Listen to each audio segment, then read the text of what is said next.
Welcome to the Hockey Writers What's Kraken, a weekly show with our top Seattle Kraken writing crew, bringing you the latest news, rumors, trades, player grades, game results, and much more. From training camp to the playoffs, from the first ever puck drop to their future rivalries, our team covers everything that happens with the Kraken. So sit back, relax, and get ready to find out what's Kraken. Welcome to the THW What's Kraken show, hosted by me, Tom Pepper, Sean Raggio, and Adam Kierszenblatt. Presented by the Hockey Writers, we talk Seattle Kraken hockey every week on iHeartRadio, YouTube, and wherever you get your podcasts. Make sure to check out our written work at thehockeywriters.com and follow the show on Twitter at What's Kraken Show, as well as our personal account at Tom Pepper, at Raggio9124, and at Adam K. Blatt. This is now episode 18, so we have... It's just amazing every time I see this number keep climbing up every week. So this is awesome. But before we get into our Kraken talk, how have your week's been? I'll go to you first, Adam. I mean, the last what? So we're recording this on Tuesday, the 14th at 7 p.m. Eastern, 4 p.m. Pacific. So what, the last 6 hours have just been pure chaos. We'll get into it, I guess, a little bit later in the show, but yeah, it's just been exhausting trying to keep up with all of the news coming out from not just the NHL but the NBA and NFL on top of that. So yeah, what about you, Sean? Well, I stayed away from a lot of this news the last couple hours. I was at work, and this weekend as well. A wonderful girlfriend and I went away a couple towns over, just night away, get away from everything. Great dinner, some drinks. It was a real nice time. So coming back to reality and seeing all this, it's not looking too good. Could definitely like to go back to last weekend, and definitely that piece of salmon I had Saturday night. Definitely want to get back to that. Tom, how you been? I've been good. I had an eventful Sunday. It was probably the highlight of my week. Had Grey Cup, had some friends over, and I don't know how many Canadians watch this podcast. I don't know if you were watching it, Adam, but it was a pretty exciting game. Came down to overtime. Winnipeg Blue Bombers won it. So I don't know. I wasn't too opinionated on either side, but I had a great time. So it was fun. All right. It was Sunday, correct? The Grey Cup? Yeah, Sunday. I remember watching it. I was on a ferry. I watched up to the end of the first half, and I don't remember why I didn't watch. Oh, I went to the Canuck game. That's why I didn't watch the end of the game. Yeah, there we go. Oh man.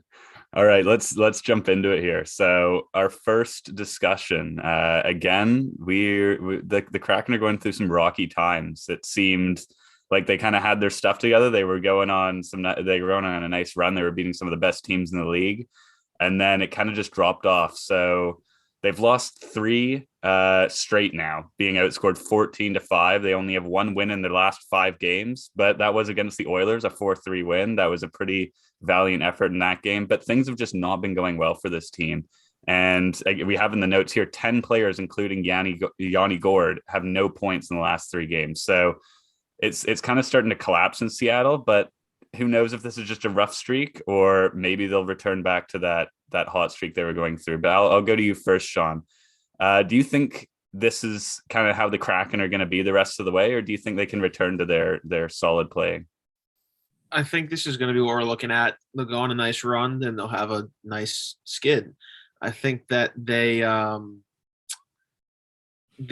a team whose story has been inconsistency, whether it's in net, whether it's been scoring. It doesn't matter. They just can't keep something going for a long period of time. It was good that they showed fight in that game against Columbus to come back from a deficit, losing an OT. Good to snag a point. But, how many 1-point games showing some fight and this are you really willing to play? It's not going to get you anywhere. Definitely need to find consistency, and having Drieger back will help that, because you gotta stop starting Philip Grubauer every game. I think this might be 3 weeks in a row I've mentioned it, so please don't come after me. But if you want to, be sure it's on Twitter. But definitely need to get him some action, decent action, even if they want to play him a couple games in a row, like they started doing before he got hurt again. So I think that would be a good way to try and gain some consistency. I also realize I think I think 7 times in every single answer I give. So if we want to start a tally for that and punish me with some sort of penalty in the end, I'm open to that. Yeah, you mentioned Drieger's back now, so he's activated off the IR. He's supposed to start tonight against San Jose, so we'll see how that'll be. His last game was November 29th against the Sabres, which I was there for. So, which actually that game, interesting enough, was Jordan Eberle and Jaden Schwartz ended up going down with injuries after that game, and that's kind of when, I mean, they started heating up a bit, and then eventually when they came back, it seemed to go downhill, which you kind of thought it would give them a bit of a spark, but it's kind of confusing the way it's all worked out. It's been very inconsistent for the Kraken. I'll go to you now, Adam. What do you think the Kraken need to do? Can they turn things around, or do you think this is how they're going to be the rest of the way? I mean, how many times do we have to say the word consistency on this show? Like, yeah, we talked about it. What was it? I think last week it was like, oh, is Grubauer having one bad game the start of the next? Is it just like a blip in the pan, or is it just the start of another downfall? And it obviously was. We've seen the result. It was the start of another downfall. But like, these aren't teams. They're losing to teams that aren't like world beaters. Like Pittsburgh, yeah, they're a good team. But remember, this is a team that, yeah, they have Crosby, but they're missing their big star in Malkin. You know, they're not like a heavy offensive team. They only have a plus 10 goal differential. Columbus, they lose to. They have a 0 goal differential. Winnipeg has been struggling this season. They're only at a plus 6 goal differential. So like the fact that they're losing these games, I know like Columbus was an overtime goal game, but 3-0 to Winnipeg. Winnipeg's usually a team that gives up a lot of goals. Pittsburgh's a team that gives up a lot of goals. 6-1 to Pittsburgh. Like they're not. I kind of out of words to describe like how frustrating it is that this team can't stay consistent for more than like a 3-game span. Something needs to change. Like we're at the point where we're over 25 games into the season, like, and nothing has changed. You know, at the beginning of the season, it was Yanni Gourde wasn't in. Then it was Chris Drieger was injured. Then, you know, injury, but now the team is healthy and they're still losing. So something needs to happen here, whether it be a trade in, trade out, like different parts of the organization, whether it be like bringing up prospects like Alex True or Hayden Fleury, playing them more often, Cole Lind. Something needs to be adjusted here because there's an obvious problem with this organization that they're struggling this mightily, and that, you know, there's so many players who aren't contributing for stretches of time. You go, Sean. I just want to give a little bit of a comment on Pittsburgh because they've been playing really well recently. And I mean, they're riding Tristan Jarry, who's got a 192 goals against average and a 934 save percentage this season and 2 assists. And the Penguins definitely are better than I think that they look on paper. So I would definitely give them a little bit of benefit of the doubt. Granted, 6-1 is unacceptable. They lost that game 3-1. That's a different story. But I wouldn't sleep on the Penguins. I'll leave it at that. Yeah, and I just go back to what Adam was saying about how so many guys have been in and out of the lineup this season. It's kind of been really hard, I feel, for these guys to really build that chemistry when guys just keep going up and down. I mean, we've barely even seen the Grubauer-Drieger duo that we were all so excited to see how it worked out. We might get a chance now, but I mean, Drieger's been, I don't even know what's going on too much, why he keeps ending on the IR. I hope they're not rushing him back or anything, because the goaltending has really been, not to Grubauer's fault at all. I think he's being completely overplayed, but goaltending has not been anywhere near where it was supposed to be. And it's costing them a lot of games. Again, it's not fully the goaltending. There's a lot of issues in all areas of the ice, on defense and on offense. They're also struggling, but I mean, you just look at, for example, you were talking about the Pittsburgh game. Grubauer allowed 3 goals in the first 5 minutes of the game. And that's, I don't know if that's just an indication of him being overplayed and tired, but this guy is getting a lot of work compared to what he's had in the past. And it's not really working. Like, I think some people forget this guy was a Vezina Trophy finalist last season. He's supposed to be one of the best goaltenders in the NHL, and it's just not turning out like that so far this season. We'll see what happens when Drieger gets back. Yeah, I mean, Drieger starts tonight, so we'll see what goes on with that. But yeah, but like added to that, like injury, Jared McCann, like, Jared McCann is profiled as a third liner on this team, and when he's out of the lineup, it just seems like the whole team collapses.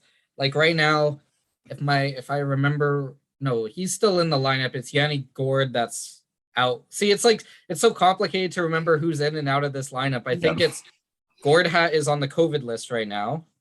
I think so. But like when McCann's out, like this offense doesn't click, the power play doesn't click, things like that. So yeah, it's just frustrating because it seems like this team isn't, like I said, there's something like not right about this team, but they can't keep blaming injuries at this point, because when you're saying that your third line winger in Jared McCann is the reason that, if you're losing games because he's not in the lineup, you still got guys like Eberle, Schwartz, Wenberg, Yanni Gord in the lineup, guys like Jonas Donskoy who know how to score. So like, you can blame injuries to a point, but your team shouldn't go into the tank if they miss one player with how this team is built. Yeah. And just before we move on to the next subject, there are 55 games left in the season. So if they did want to turn things around, there is time, but they are 11 points out of a wild card spot right now, which is quite a mountain to climb. So they're going to have to turn things around pretty quickly if they do want to stay in this playoff race, which gets us into our second topic now. The Kraken have a tough week ahead, so they're probably not what you want to hear after that discussion with their struggles lately, but they're playing against 3 divisional opponents. They've got 2 sets of back-to-back games. So they'll be on the road in California playing the San Jose Sharks and then the Anaheim Ducks. And then on the weekend, Saturday, Sunday, they've got the Edmonton Oilers and the Toronto Maple Leafs at home. So it doesn't look like anything's getting easier for this team, but this might give us a good preview of what Grubauer and Drieger could be, assuming that they'll probably be going and switching back-to-back nights with Drieger starting tonight. So I'll go to you first, Sean. Who do you think needs to step up in these games to give the Kraken a chance at getting very much needed points out of this? I'm thinking Drieger has to steal the show. If he steps up and has a stellar game, he could really force Haxall's hand into giving him more playing time. And it seems to me like he has to earn it. And he started to earn it before he got hurt. Now, I'm not going to go and say it's your fault, Tom. 3 guys went down when you went and saw him play. And I can't prohibit you from seeing them. No. But also, I know you have written down that Tanev was the only player who has a plus minus over even. Lean into that. Watch him to keep being consistent. He started off the season hot, and other guys weren't, but I think he could definitely keep that low-key streak going, even if it's a point here or there or a big hit that leads to what would be a third assist. I could see him stepping up in a low-key undercover way. But the onus is going to be on goaltending, as it always is, as it will be with this team, until some sort of, here's the C word again, consistency is established. And in this one, I'm blaming on Dave Haxtell having to establish consistency with his starters. But still,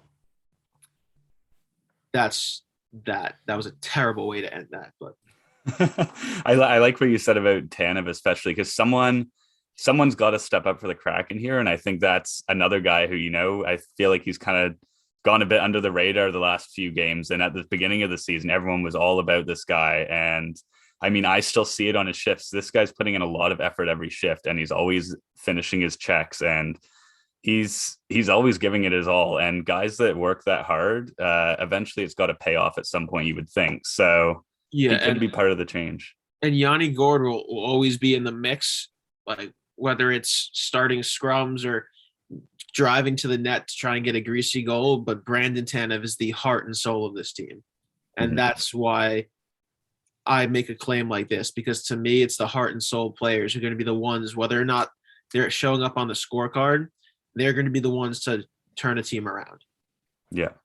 And so I feel like a lot of the pressure has been on the offense and the goaltending lately. So Adam, I'll go to you. Who do you think the offense or the goaltending is more important to step up in these back-to-back situations?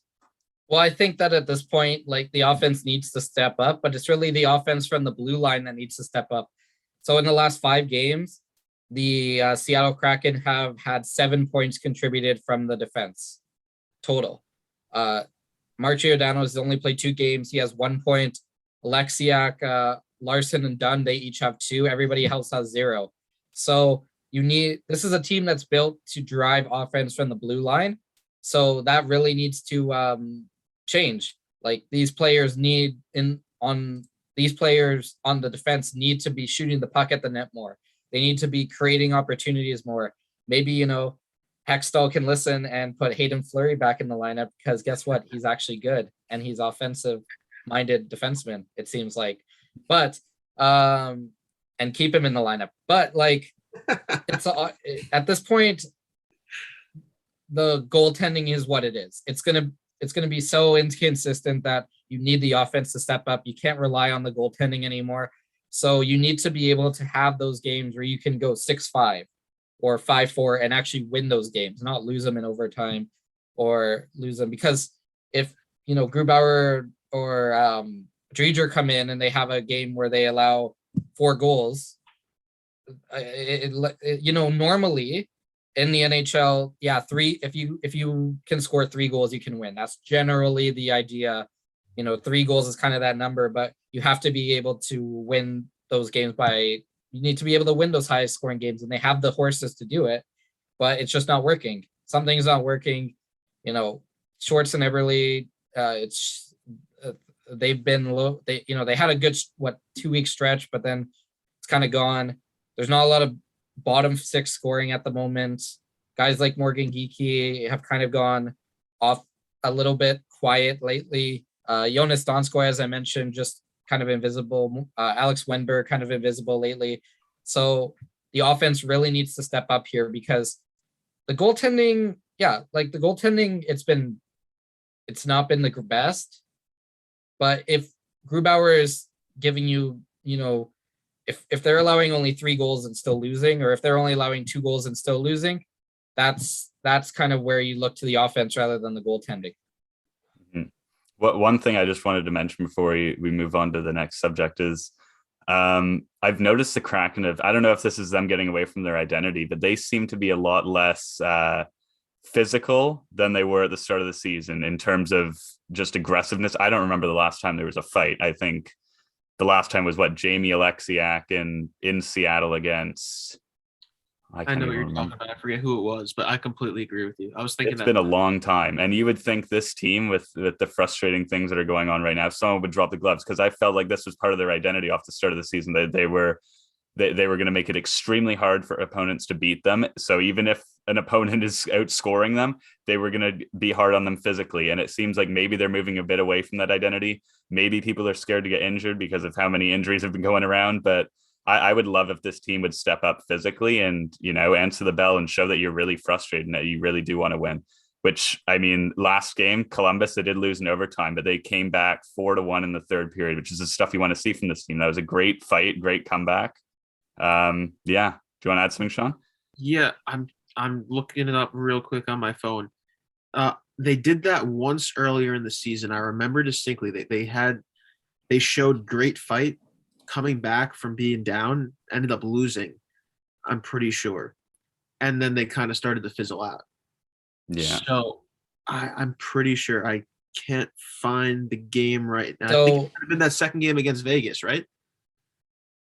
So the Kraken, in the last 5 games, They've averaged 18.83 hits and 11.18 blocks over the last 5 games per game, or per 60 minutes. And then I'll just pull up so in the previous once the system loads up, in the previous 22 games, they've been averaging 25 hits, 25.73 hits, and 12.66 blocks in the previous 22 games. So yeah, they are definitely less physical team now in the last 5 games than they have been all season.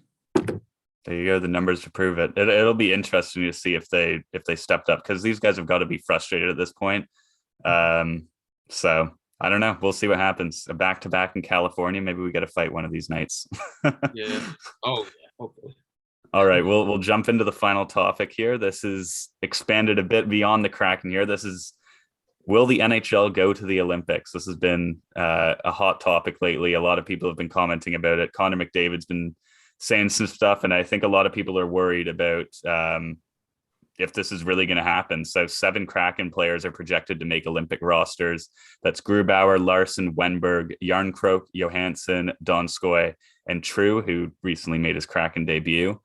So, I mean, Kraken fans could be very excited to be watching these guys in the Olympics, but things are looking a bit rocky, and it doesn't seem certain that the NHL will be going to the Olympics, especially with a lot of these games being postponed due to COVID. That time that the Olympics is supposed to happen could be a time to make up those games. And a lot of people are concerned about basically, if someone tests positive, from my understanding, they have to quarantine up to 5 weeks. And I think a lot of players are very concerned about that, and they find that a little bit unsettling. So yeah, I don't know. I'll hand it over to you guys. What do you think is going to happen here? Do you want to go first, Sean? I don't know. It seems like it's been happening kind of low key, and now over the last couple of days, like we mentioned off the hop, it just seems like you keep hearing it, whether it's, as you said, football, basketball, and hockey. I get obviously wanting the urge to go and represent your country. Granted, I've never even sniffed it. But if it was me personally, I would have serious reservations due to that potential of a 5-week quarantine, because I wouldn't want that. I mean, and this is nothing to speak of China, but this is more, it doesn't matter what country it was. If I had to do that, or that was a risk, I wouldn't want to have to quarantine anywhere but America, just because, it's me personally, it's my home. Even if I can't be with my family, or I think we said Giordano was in Florida for most of his, right? It's still, I'm in my home. I'm not in a land that's unknown to me. It's just a general feeling of safety, so I think that might become, based on that 5-week time frame, a lot more apparent in these players' minds.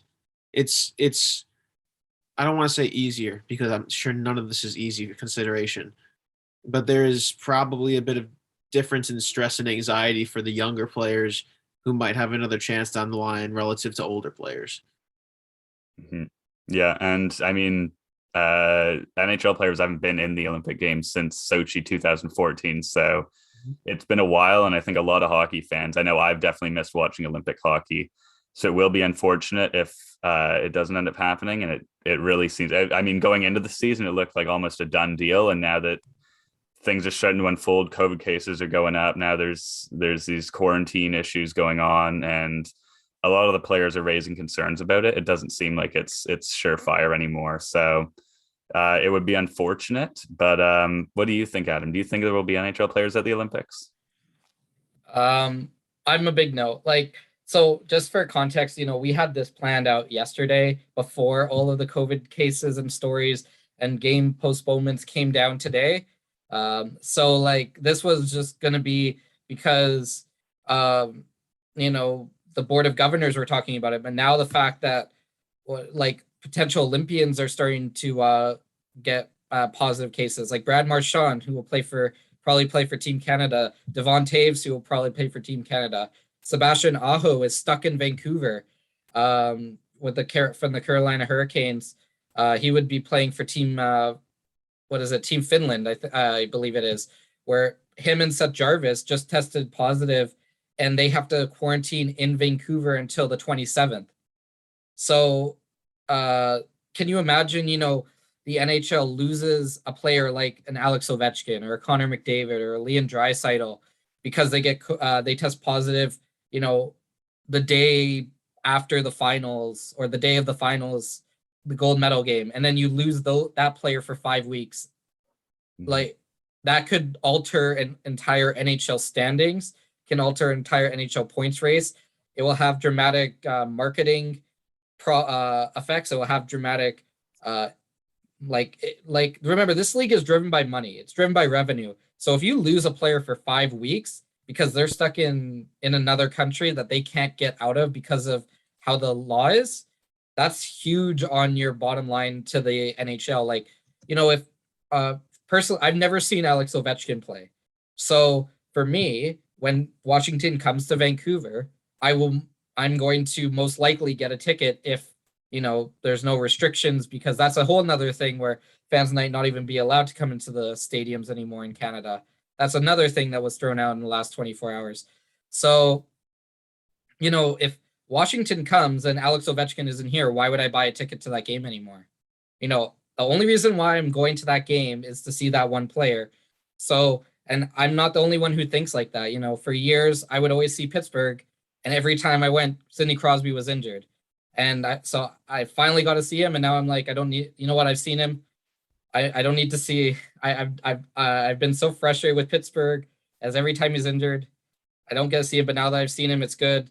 I'm done with that. Now I can move on to the next player. But if Edmonton is going to be a draw because of McDavid and Draisaitl, if they're both stuck in China because of quarantine, people might not be as interested to go see Edmonton play. So there's that factor as well, which I don't think a lot of people are talking about, because it's more about what's going on in China with all of the diplomatic boycotts going on and all that type of stuff that is way beyond the NHL. But it is something to consider for the players as well, because if you lose 5 weeks of your season, try coming back from sitting for 5 weeks, because when you're in Beijing, it's not like you have ice available to you and all that stuff. You're like quarantined in a hotel, as far as I understand, just sitting there. And then you're coming back and you're expected to jump into the middle of, or the playoff race. Like, we'll see what happens, but it could have, I don't think they're going to go, because I think there are just too many problems during and after the event that could happen with this, with everything that's going on. Yeah, I agree. There's a lot of complications with this, and it's almost, you have to think it's almost certain something's going to happen while they're over there. Someone's going to test positive. We're seeing it all across the NHL. You'd think at an Olympic where all the athletes are there and there's so many people there, that someone would potentially catch it. And 5 weeks is a long time, especially considering it's right in the middle of the NHL season. So yeah, it's not looking good. But one thing that I did see was Bettman would like to bring back the World Cup of Hockey, which I'm very excited about. I went to that in Toronto when they last had it, and I can't remember which game I went to. I think it was Team North America versus Team Sweden, which I loved. Was that the overtime game? I can't remember. I know there was that crazy one with the McKinnon. I can't remember. I just remember that tournament just being that was Team so North fun. America versus Team Sweden. That might have been it then. I don't know if that was the one I was at, because I feel like I would remember that moment. I don't know. I was at one of them. I just think that was a really fun tournament. And, it didn't feel like the Olympics. It definitely felt different than the Olympics and going and representing on the world stage. But I personally had a lot of fun. I thought it was interesting how they experimented with Team North America by using younger players who could also get in. So if I remember correctly, I think McDavid and Eichel were on that team, and McKinnon, I believe, was too. And it was just so kind of interesting to see all these young players from North America all playing together. There's also Team Europe, which was also a pretty interesting concept, in my opinion, how they took players who weren't who were snubbed off of other rosters, and then they put them all together collectively and got them to compete together, and they went to the finals against Canada. So I thought that was great. I love watching international hockey. So if Olympics don't happen, that's really unfortunate. But if the World Cup of Hockey can come back, that'll do it for me. And we still have the World Junior Championships coming up, which you can get tons of coverage from at thehockeywriters.com. So definitely keep an eye out for that. Yes, that'll be really exciting. I'm looking forward to that. All right. Any last words before we wrap up?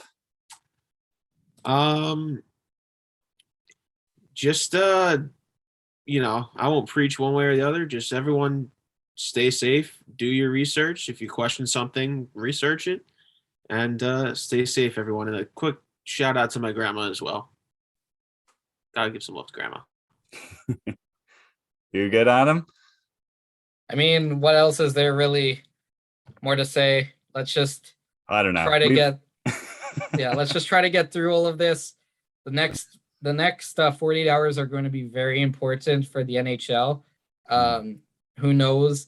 Next week when the show runs, there may not even be, there's talk that there may not even be some games going on. Mark Giordano and supposed to make his return in a couple weeks to Calgary. We'll see if that game goes on.